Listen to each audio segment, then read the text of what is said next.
Bonjour à tous. Merci beaucoup d'être connectés à cette nouvelle conférence de la Fondation fondamentale. C'est donc la deuxième conférence de ce cycle 2022 sur les facteurs de risque environnementaux et les maladies mentales. Et aujourd'hui, on accueille une collègue praticien hospitalier de Paris qui a fait sa thèse de sciences avec nous à l'INSERM sur un sujet tout à fait d'actualité qui est la migration et les maladies mentales. Et pendant qu'elle se connecte, je vais laisser peut-être Baptiste Pignon qui nous fait l'amitié de remplacer Christophe Souriau qui n'a pas pu se connecter aujourd'hui pour être le discutant de la conférence d'Andrea Tortelli. Donc voilà, vous avez déjà présenté Andrea, qui donc chercheuse INSERM, notamment à l'Institut Convergence Migration, et qui est depuis peu responsable d'une consultation migrants, une consultation non sectorisée pour toute l'Île-de-France, qui s'appelle CAPSIS. Et donc, on donne la parole à Andrea Tortelli qui va nous parler de la migration et des maladies mentales. Andrea, à toi. Donc cette migration, ce que je disais, ça va avec le début de l'épidémiologie et issu d'un grand constat des pays européens, qui est des retours des migrants qui sont partis en Amérique et des retours de récits et même de livres sur les conditions de vie de personnes qui vivaient aux États-Unis et des personnes qui devenaient complètement folles. Donc, ça s'appelait la folie des prairies, qui a été décrite comme ça, et surtout chez les femmes qui ont vécu des choses très, très difficiles. Il y avait des suicides, il y avait des immolations par les feux, il y avait des infanticides. Et donc, préoccupé par ces récits, donc il y a Odegaard en 1932, qui était un psychiatre norvégien, il a fait une étude passionnante sur cette question et avec une méthodologie pour l'époque vraiment très, très bien détaillée. Donc, ce qu'il a fait, il a comparé les taux d'hospitalisation, d'admission en hôpital psychiatrique aux États-Unis, des Norvégiens aux États-Unis, avec les taux d'hospitalisation des Norvégiens en Norvège. Et ce qu'il a trouvé, c'est qu'il y avait des taux plus importants des Norvégiens aux États-Unis que ceux de Norvège. Donc ça, c'est une première étude vraiment détaillée, c'est une centaine de pages, c'est un article de centaine de pages. Vraiment, c'est passionnant si jamais ça vous intéresse. Donc, pour ces moments-là, il y a pratiquement ce constat-là qui a fait. Et les études plus récentes elles commencent dans le début des années 60 avec la migration économique, donc avec deux populations migrantes qui arrivent à peu près en même temps en Europe, celle des personnes des anciennes colonies vers l'Europe, et avec la Convention de Genève, les réfugiés et demandeurs d'asile. Donc, on va avoir deux types d'études épidémiologiques qui ne se sont pas tellement croisées. Donc, pour le premier type, donc c'est des études en population générale et c'est les troubles psychotiques qui ont été le plus étudiés. Et ça a commencé, donc ce constat, donc même comme ça, vous voyez, la première méta-analyse, ça date de 2004, donc c'est assez récente. Mais c'est McGrath qui a fait cette méta-analyse parce que, comme vous le savez, l'étude de l'OMS des années 70 qui disait que l'incidence de psychose était à peu près la même dans tous les pays.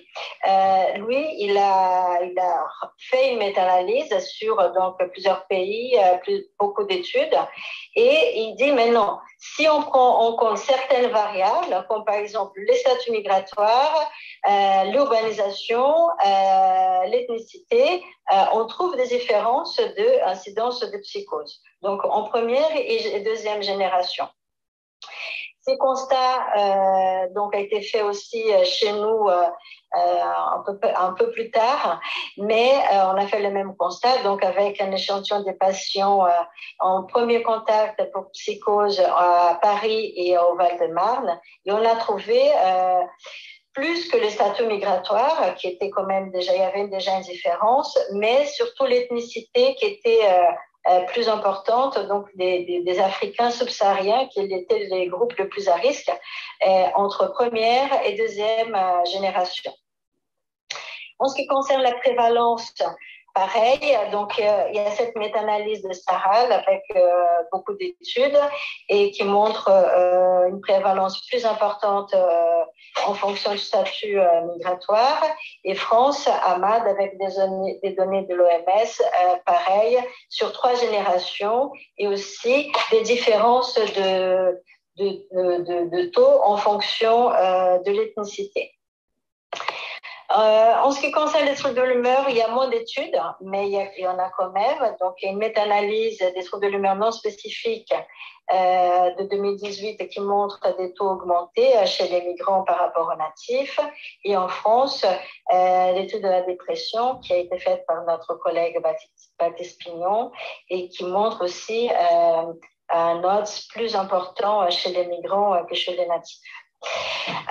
Enfin, Quentin Gray et Pedersen en 2013, et ils ont fait cette étude très intéressante parce qu'ils ont pris, c'était une cohorte en population danoise, et ils ont pris seulement la question, c'était l'origine migrante. Donc, ils ont testé première génération, descendants et adoptés. Et ce qu'ils ont trouvé, c'était au moins un diagnostic pour ces 3 catégories était plus prévalent qu'en population native.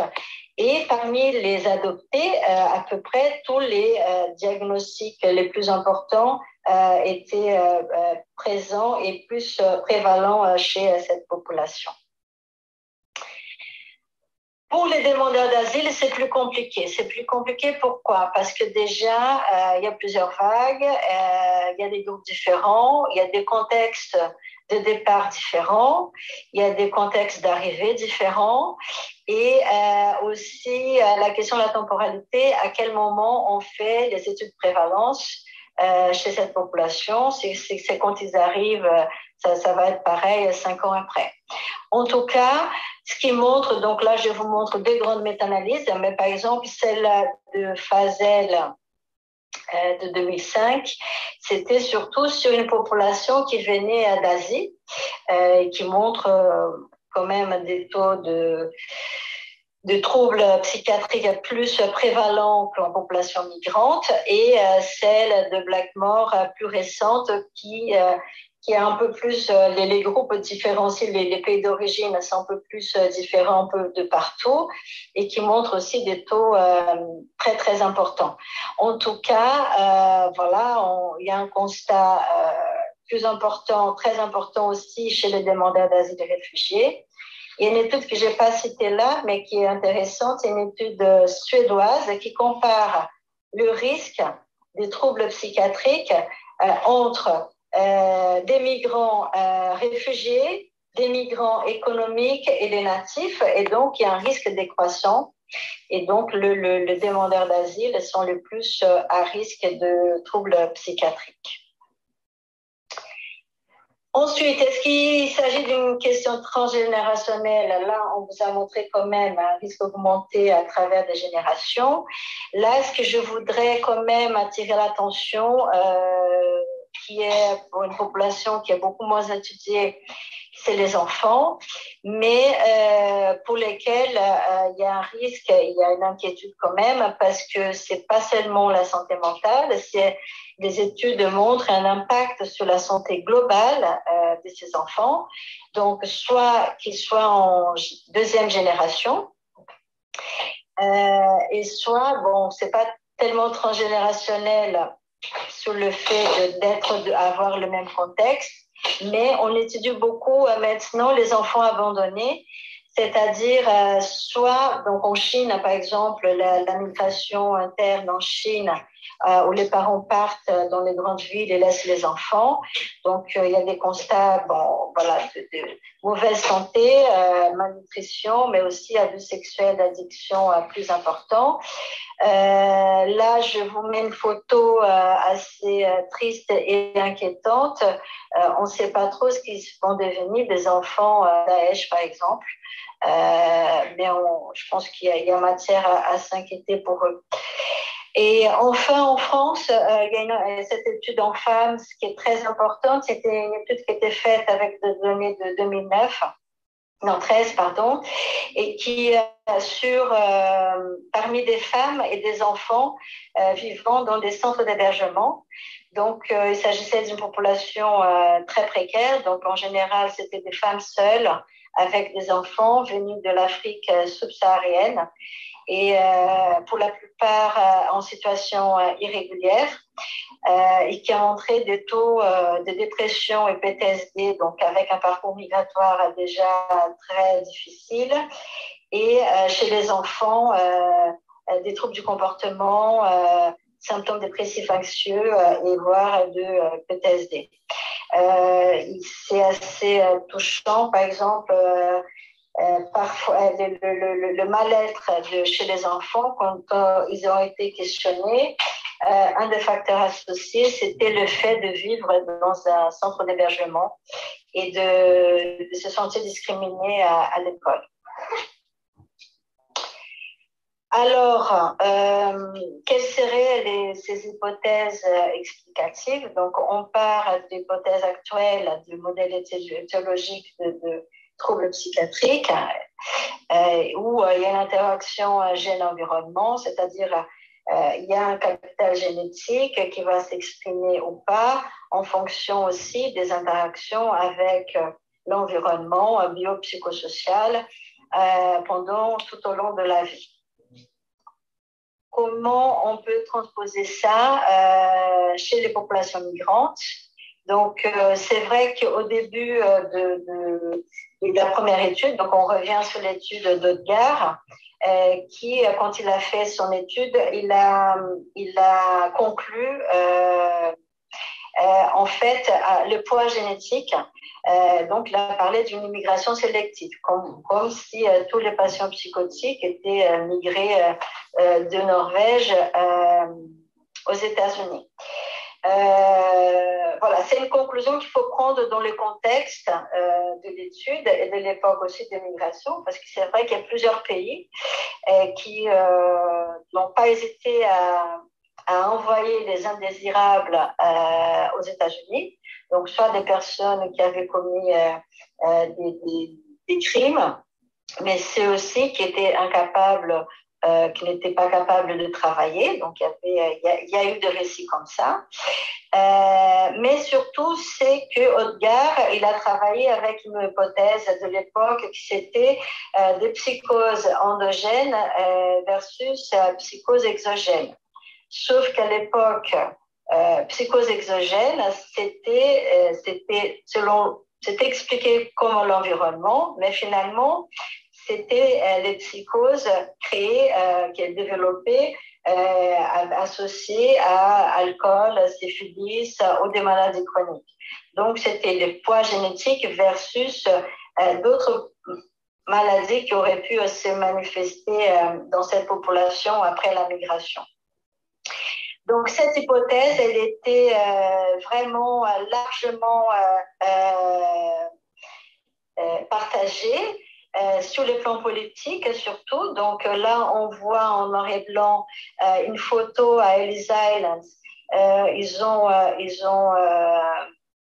Ils ont mis une évaluation psychiatrique arrivée de toute personne arrivant à Ellis Island. Pendant des années, il y a eu cette évaluation psychiatrique, justement en se disant, donc c'était aussi sous influence des théories eugénistes, en disant, bon, on ne veut pas des gens malades chez nous, on a besoin des gens qui travaillent, et donc tous ceux qui arrivent malades, on les renvoie tout de suite. En fait, ce qui s'est passé, c'est que cette évaluation, finalement, c'était un grand flop parce que les personnes, la plupart des personnes, la grande majorité arrivaient en bonne santé. Ils se sont rendus compte finalement que les gens devenaient malades dans le pays, ça donnait matière pour les premières lois de migration des États-Unis et qui, par exemple, s'était mentionné que si la personne tombée malade dans les 5 ans d'arrivée dans le pays, l'État avait droit de le renvoyer chez eux. pour que vous voyez jusqu'où ça pourrait aller.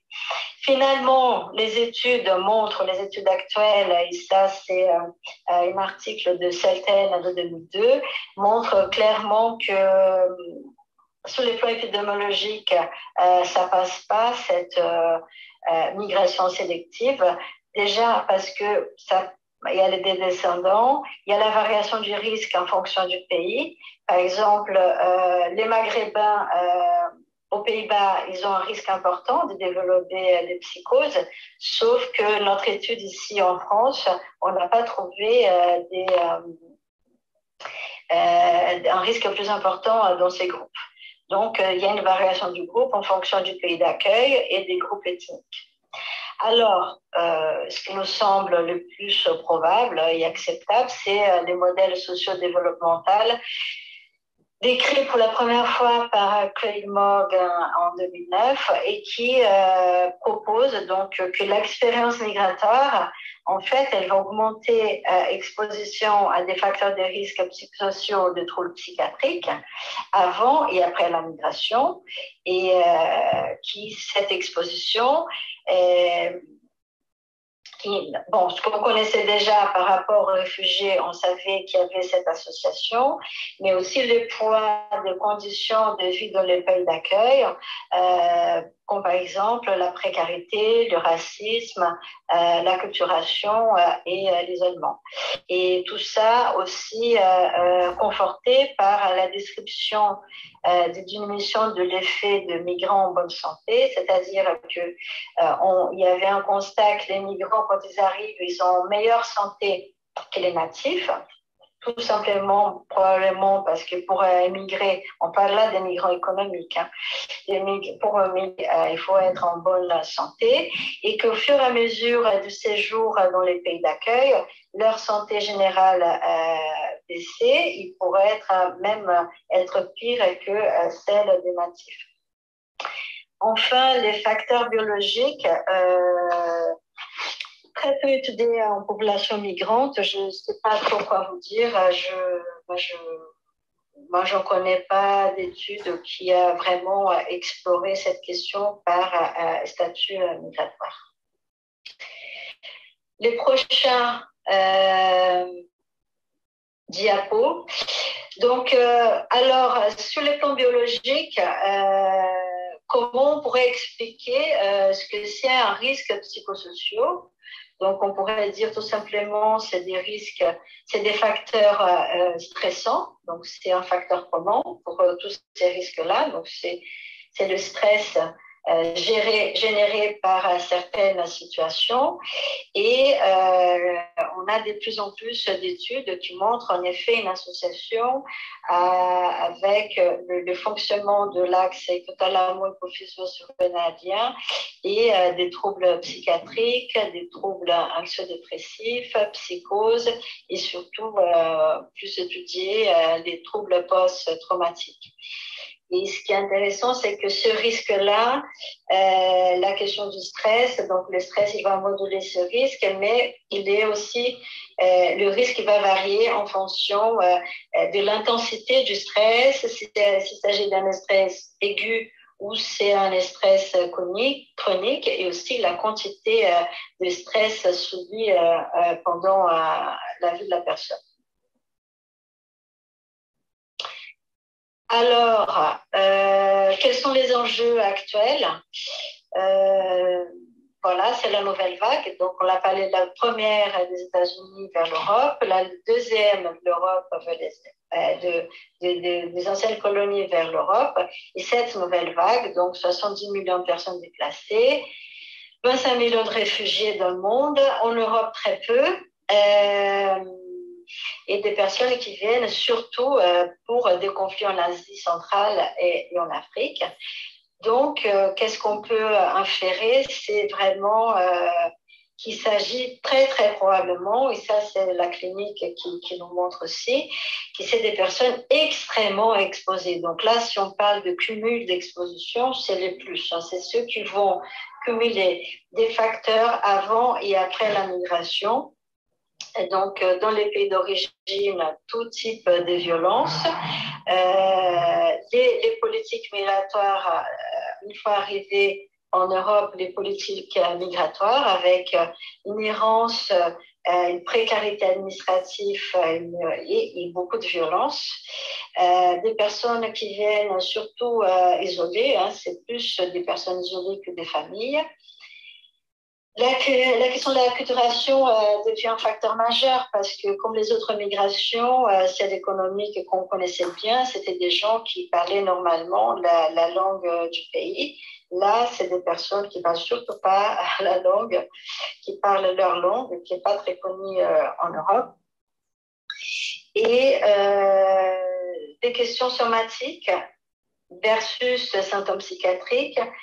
Là, je ne parle pas ni de PTSD ni de somatisation. Je parle de gens qui ont été massacrés physiquement pendant ou après ou pendant les trajets et qui arrivent avec des gros problèmes, des douleurs chroniques, des troubles de mémoire et de concentration et qui, certaines études montrent que ce n'est pas seulement, bien sûr, il y a une juxtaposition entre des symptômes dépressifs, des post-traumatiques, mais aussi une association avec le fait d'avoir des coups sur la tête, tout simplement. Donc, c'est un aspect vraiment très nouveau qu'on voit cette population. Et enfin, la question des mineurs non accompagnés, qui sont déjà des mineurs qui sont déjà en détresse dans leur pays, qui viennent seuls et qui arrivent seuls, pour lesquels il y a une très peu d'adhésion aux soins et à l'accompagnement social. Donc, à Paris, ils se retrouvent en bande, en groupe, bon, comme tout ado, moi je dirais, sauf que, voilà, des situations très précaires qui tombent très facilement dans les addictions et dans la délinquance et aussi prostitution. Donc, une population extrêmement à risque et pour l'instant pas très identifiée dans le sens de soins, pas très avec beaucoup d'accès en soins de santé mentale et générale. Deuxième, donc là oui, en effet, je mets un point important, c'est la question du trajet. Et encore une fois, en comparaison des migrations, des grosses migrations du passé, le trajet, là, il devient très probablement un risque en soi pour ces personnes qui vont vivre séquestration, prison, violence policière entre les frontières en Europe, précarisation, contact avec la mort. Et voilà, ce qu'on voit en consultation, c'est des personnes le trauma, ça peut être le trajet plus que le fait, les causes pour lesquelles elles sont parties de leur pays. Et donc, il n'y a pas beaucoup d'études par rapport à ça. Nous, on essaie de faire un petit constat dans notre permanence. Donc, on fait une permanence dans les centres d'accueil et relations sociales. Et pour ceux qui ne savent pas, c'est où les migrants qui arrivent et qui sont à la rue, ils ont un petit séjour pour préparer leur dossier, pour faire leur demande d'asile. Et à ce moment-là, ils ont accès à une consultation médicale et ou psychiatrique. Donc, nous, on a une permanence dans ces centres. Il y en a 2 dans le nord de Paris pour les hommes et un dans le sud pour les familles. Donc, ça, c'est des données pour les centres des hommes. Un des centres, donc c'est le KS Boulangerie. Et donc, vous voyez très bien le profil de cette population. Hein. C'est des hommes très jeunes qui ont expérience de bateau, violence, torture, très prévalente dans cette population. Et pour lequel, ce que je disais, cette errance en Europe, ça c'était en 2019, de 2 à 4 ans, surtout lié à un refus Donc, c'est des gens qui ont été débutés déjà dans un autre pays. Donc, c'est des gens qui sont arrivés, par exemple, en Suède, qui ont fait leur demande.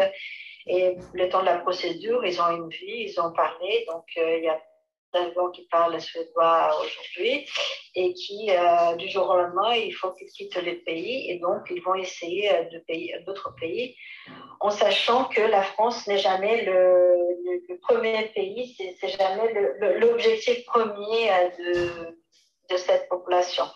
Actuellement, là, bon, tout ça c'est variable, hein, c'est en fonction des arrivées et des pays. Et comme les frontières changent aussi tout le temps, par exemple, là, on voit arriver surtout des personnes qui ont fait la première procédure en Allemagne et qui arrivent ici, donc débutées d'Allemagne et qui arrivent en France. Donc, ce qu'on a voulu savoir, parce que, donc là, oui, ça, c'est donc voilà ce que je vous disais. La plupart, donc 1 sur 2, passent bien sûr par la voie de l'Asie centrale, mais c'est pas eux, donc ça semble clair, c'est pas eux qui sont les plus exposés à la violence. Contrairement en rouge, ceux qui passent par la Libye, où 90% vont être victimes de violences. Et ce qui est vraiment dommage, c'est que les personnes qui passent donc qui viennent de l'Afghanistan, ils ont beaucoup plus facilement les statuts de réfugiés, alors que les personnes qui viennent de l'Afrique subsaharienne, beaucoup plus difficile d'avoir le statut de réfugié et les violences du trajet, elle n'est pas prise en compte. Mais c'est pour vous dire que dans ma consultation, les patients qui vont le plus mal, qui ont été le plus massacrés physiquement, psychologiquement, c'est surtout les patients qui ont subi la dictature guinéenne avec une perception des minorités ethniques, on n'en parle pas beaucoup, et ils ont difficilement l'accord de réfugiés politiques. Donc, ce qu'on a voulu faire dans cette petite étude, c'était, comme nous on fait, c'est vraiment une consultation d'évaluation-orientation. Donc, c'est surtout pour avoir trier, vraiment identifier les personnes qui vont très mal et qui ont besoin d'une hospitalisation ou d'un traitement très vite. Donc, on a choisi symptômes sévères définis par soit un diagnostic de PTSD, soit par la présence des symptômes psychotiques ou par des idées suicidaires scénarisées. Donc, ce qu'on voit sur le tableau, c'est qu'au moins un symptôme sévère chez ces personnes, il est lié à des personnes plus âgées. Donc, on peut essayer de se dire que c'est des personnes qui sont sur les plans, peut-être ont vécu plus de choses plus longtemps ou qui ont aussi des facteurs de résilience beaucoup moins importants, beaucoup moins présents pour s'en sortir. La question du refus être débuté dans un pays européen donc augmente les risques de la présence de ces symptômes sévères et la question de la torture ou de tension.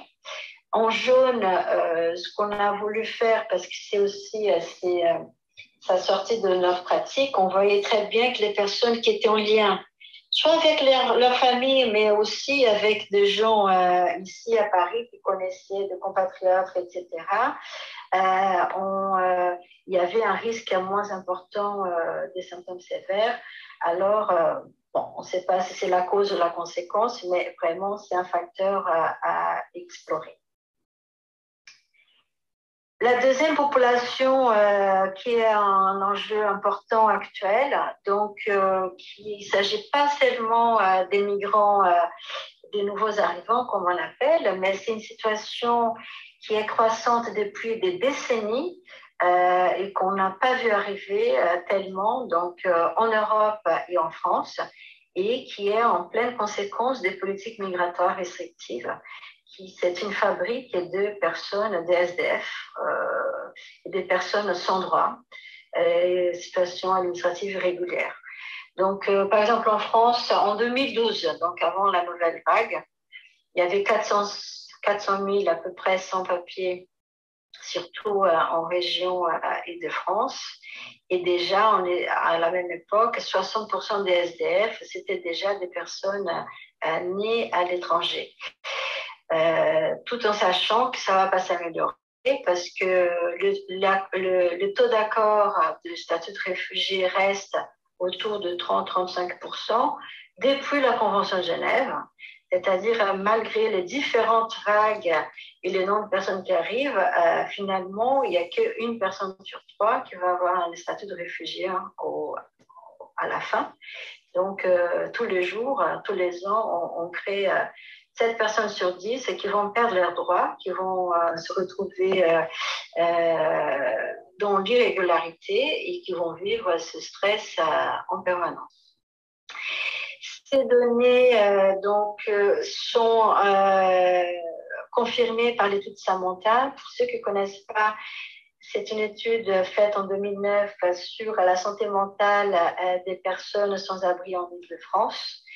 Et nous, de notre côté, on a comparé migrants et natifs. Migrants et natifs, déjà les migrants étaient des gens plus prévalents dans cette population. Et on trouve donc, comme disent les études précédentes, des taux de dépression et troubles post-traumatiques très très importants. Et pour ceux qui étaient psychotiques, une psychose, elle était associée à un séjour de plus de 10 ans en France. Alors, qu'est-ce qu'on peut avoir comme perspective de recherche ce qui paraît assez clair, il faut continuer à bien sûr identifier ces nouveaux groupes et les nouveaux facteurs de risque. Même, je ne dirais pas continuer, mais commencer l'étude des facteurs biologiques dans cette population. Un thème qui m'intéresse assez, c'est le rapport entre la psychose et les traumas chez les migrants, parce que on voit beaucoup de migrants qui ont des diagnostics PTSD avec des symptômes psychotiques sans avoir des troubles psychotiques avérés. Et on sait très bien que chez les patients psychotiques, il y a des taux de trauma plus importants qu'en population générale. Donc ça, je pense que c'est vraiment, à mon avis, j'ai très envie d'explorer ce thème-là. Et finalement aussi, on parle beaucoup de résilience, capital social, lien social, mais finalement, on n'a pas tellement d'outils. Sinon, c'est pour dire on a des milliers d'outils, mais ce qu'on voit, c'est que voilà, si on veut vraiment étudier la résilience, le capital social, il faut vraiment prendre en compte le contexte et le contexte de chaque groupe, parce que résilience en population native, c'est pas la même chose, c'est pas les mêmes variables, et dans une certaine population, c'est pas voilà, ça change. Donc c'est vraiment à mieux caractériser un peu ce concept pour pouvoir utiliser et s'en servir en pratique et dans notre prise en charge. Enfin, donc, si j'ai un mot à vous passer, si un message à vous passer, c'est que c'est pas une question de statut migratoire, mais c'est que l'expérience migratoire, elle nous aide à mieux comprendre les déterminants sociaux de la santé, parce que surexposition à des facteurs de risque de troubles psychiatriques chez des individus ayant en commun certains vécus. C'est-à-dire un viol, c'est toujours un viol, peu importe si on a un statut migratoire ou pas.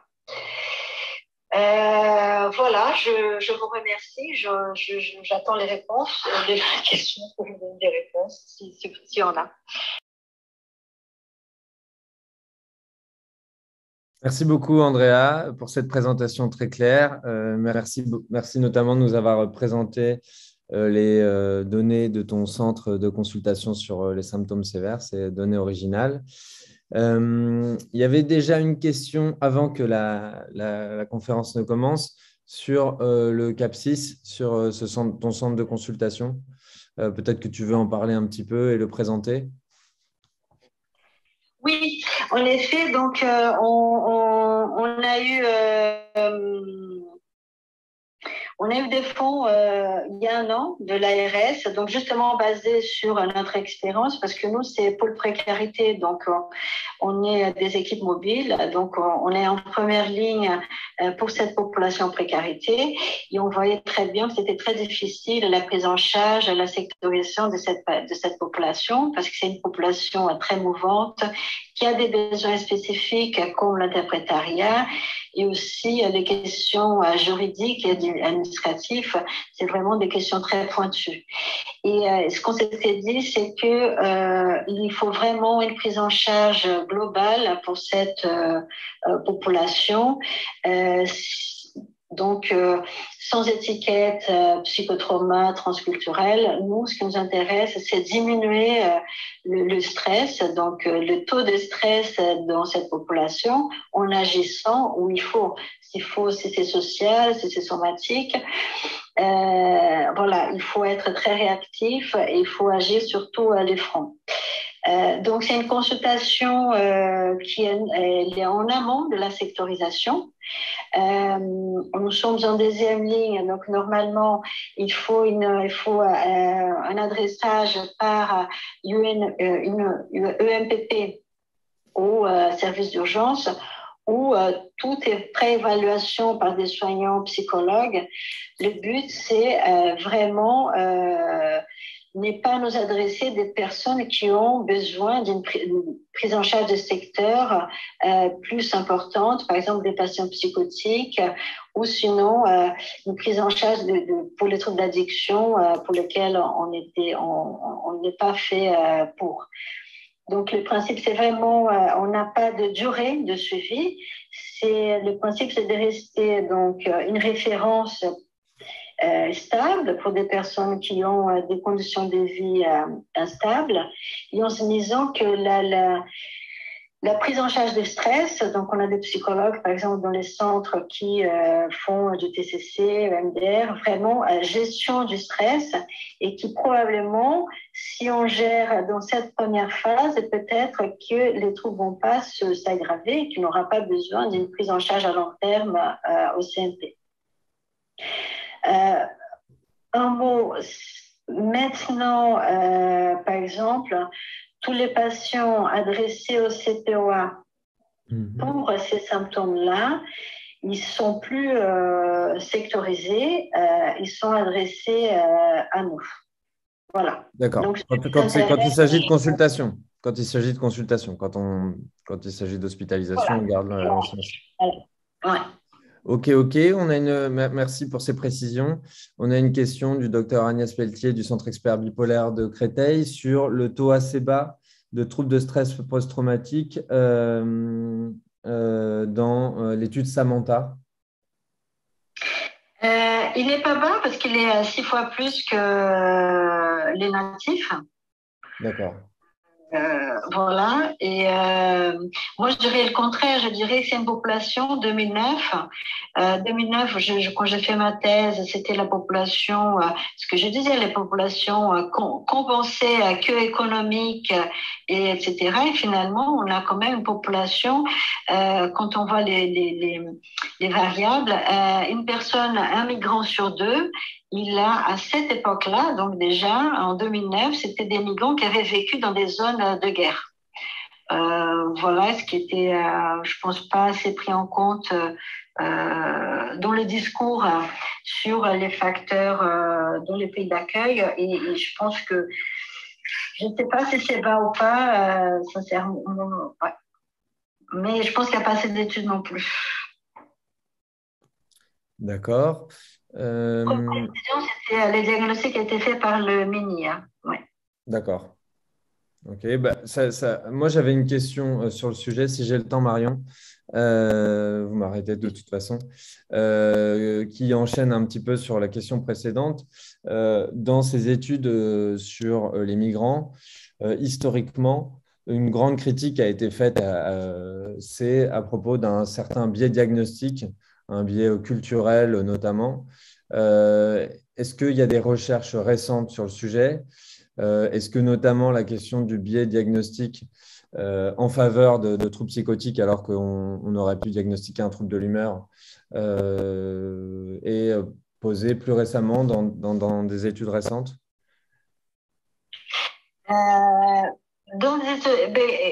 De ce que je sais, la question de diagnostic des psychoses, finalement, il y a plein d'études qui montrent, c'est pas, l'expression de la psychose, elle est à peu près la même partout. Après, c'est l'explication des troubles qui peut être entendue comme donc la question culturelle, mais parfois les gens expliquent leurs problèmes, mais les symptômes, finalement, il n'y a pas de variation. Par contre, pour les troubles moins sévères, comme la dépression, bien sûr que l'expression des symptômes, il y a un impact de la culture qui est important, et ça a déjà été démontré. Mais moi, je pense, c'est un sujet qui m'intéresse énormément parce que la population qu'on a, oui, on n'a pas besoin de faire le diagnostic, on coche PTSD complexe pour tout le monde, mais où est-ce que ça nous mène en fonction par rapport aux prises en charge qu'on peut proposer? Donc, je pense qu'il faut aller plus fond, plus en détail sur ces questions des symptômes, peut-être des clusters, étudier des clusters plus que utiliser les diagnostics existants. Je ne sais pas si je me suis bien fait comprendre. Merci, c'était très clair. Je crois qu'il n'y a plus de questions brûlantes de l'audience. Il nous reste à remercier beaucoup Andrea d'avoir si bien mis en lumière un sujet tout à fait important et sociologiquement et socialement, psychologiquement et politiquement. Je pense que c'est extrêmement important qu'on puisse partager ces informations et les connaître. Bravo aussi pour la mise en place de cette consultation spécialisée, je pense qu'il est extrêmement utile pour cette population très, très à risque. Un grand merci à vous tous pour votre attention et puis on vous donne rendez-vous donc le 16 mars pour une conférence de Jean-Paul Selten sur défaite sociale et psychose, donc toujours avec la même démarche d'explorer les facteurs de risque environnementaux et de voir comment est-ce qu'on peut les comprendre et les prendre en charge. Très bon après-midi, à très bientôt. Merci beaucoup. Au revoir.